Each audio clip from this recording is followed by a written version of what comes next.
video, I'm going to discuss 7 tips for how to improve sperm quality, which includes motility, morphology, and quantity. Currently, the World Health Organization requires only 4% of sperm to be healthy to be considered normal, whereas the number was 15% just 10 years ago. What is causing this major decline in sperm, and more importantly, what can you do about it? Fortunately, a lot. Stay tuned. My name is Charlene Lincoln, women's health and fertility expert. If this is your first time on my channel, welcome. Consider subscribing if you're looking for up-to-date information on optimizing your fertility naturally.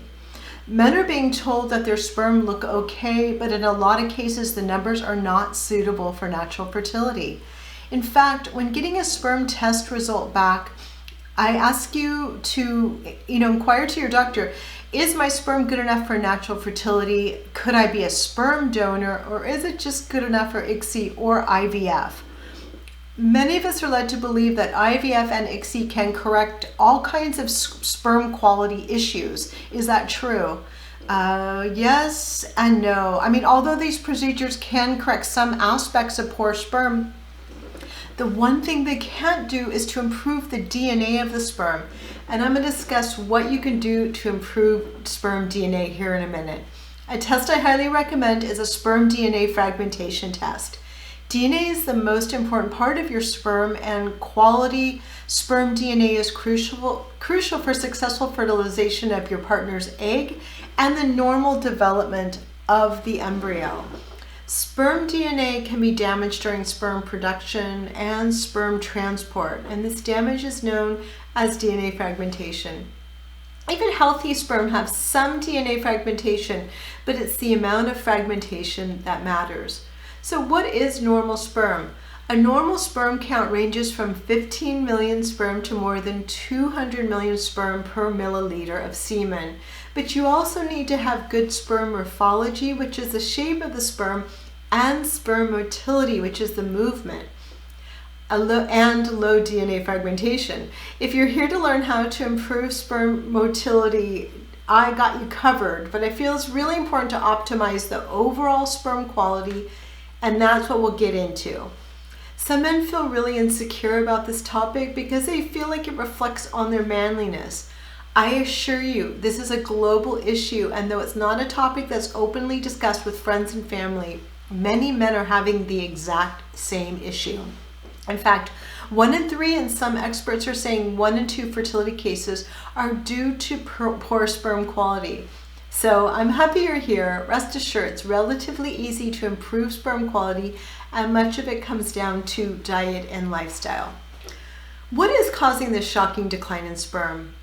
For every man it's unique. What our fertility coaches are seeing clinically are nutrient deficiencies, overheating of testes, heavy metal toxicity, genetic polymorphisms, EMF damage, underlying infections, and that's just to name a few. Like I said, each case is unique, so let's work on making you sperm donor quality and saving you a bunch of time and money. I'm going to give you 7 tips to better sperm.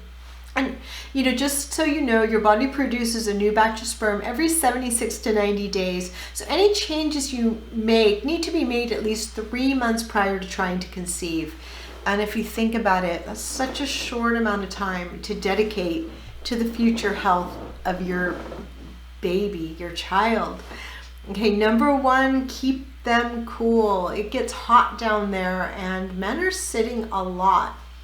Healthy sperm are extremely sensitive to testicular overheating. Daily overheating by just 2 degrees from body heat, from sitting, causes sperm count and sperm motility to plummet by over 90%. Overheating can be caused by sitting or driving longer than 20 minutes, obesity, varicose and hot environments. Overheating can also cause DNA damage, and that can lead to other diseases or complications. On average, men now sit for over 12 hours a day. So what's the solution? Fortunately, Andrew over at Underdog sent me the Underdog kit, and essentially it's an ice pack, and then it goes into this insulated sleeve, and you put it in between your legs and you sit on it, and it keeps the testes oh so comfortable and at a perfect temperature. And I was thinking about it. Do hot balls feel, I would think that just would feel uncomfortable. Is that why guys are always kind of like digging, in between their legs to kind of relieve some of that heat and pressure? So I would think, if it feels good, you might want to give them as Christmas gifts. Anyways, if you are interested in getting one of these for free, just comment underdog me in the comments below, and I'm going to choose a lucky winner and send them this wonderful and discreet testes cooler called the Underdog.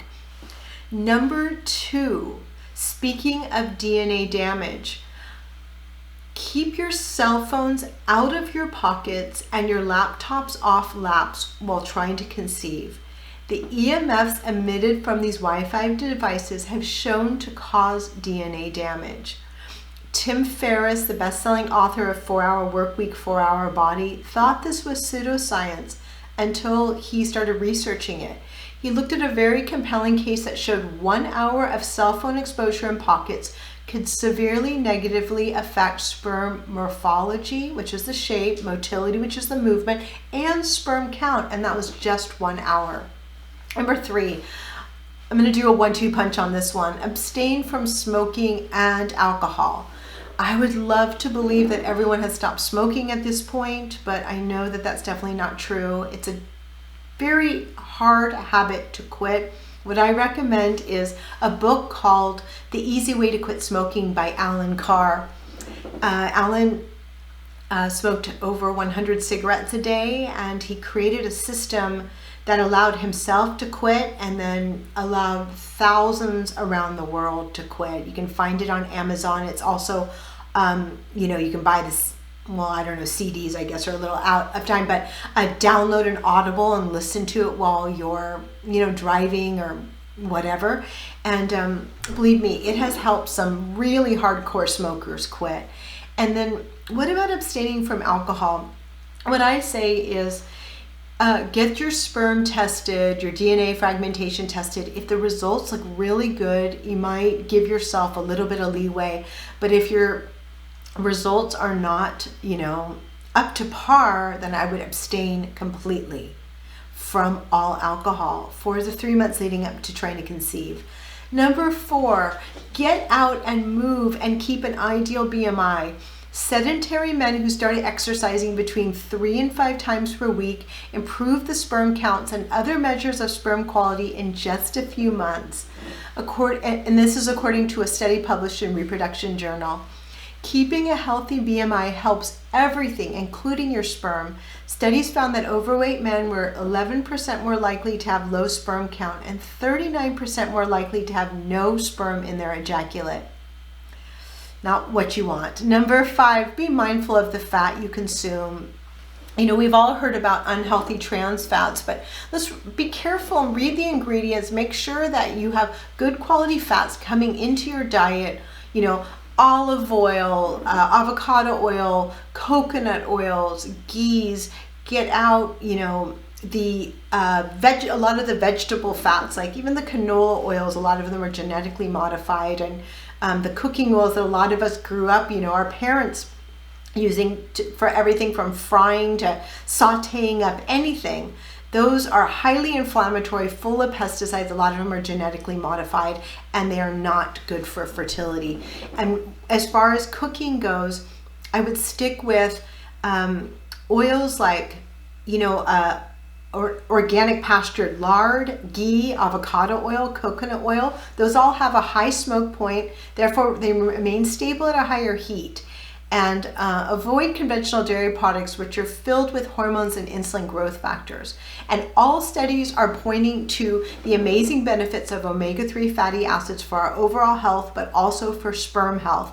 So plenty of wild salmon and purity tested fish oils, as well as plant-based omega-3s like flax, chia, and avocado. Okay, number 6, test your vitamin D3 levels. Studies have shown that many of us are critically low in vitamin D, and vitamin D is both a hormone and a vitamin and critical for testosterone production as well as production of sperm. Optimal vitamin D levels are between 50 to 80 nanograms per milliliter. And notice I say optimal, as lab ranges go much lower than that. But what we found, and what studies have found, is that for optimal health and hormonal balance and good sperm, you need to have ranges between 50 to 80. So what you'll need to do is get tested. If you are low, then you'll need to optimize the dosage up to 10,000 IU a day for a few months, and then get retested and make sure that you're at those optimal levels. And before I forget, I didn't go much into like extra vitamins and minerals, but zinc and selenium have shown to be low in men with poor sperm quality. So make sure that you are supplementing with zinc and selenium, which many of us are deficient in. And those are two really important supplements that you need in your diet. Number 7, relax. Stress creates all kinds of chemical reactions in the body that are just not nice to sperm. I recommend apps like Calm and Headspace, or finding a meditation video on YouTube. I say even as little as 5 minutes a day can add up to a calmer mind and body. If you found this video helpful, please like, subscribe, and comment underdog below if you're interested in winning the Testes cooling device. And make sure to download our sperm report for more tips on improving sperm quality.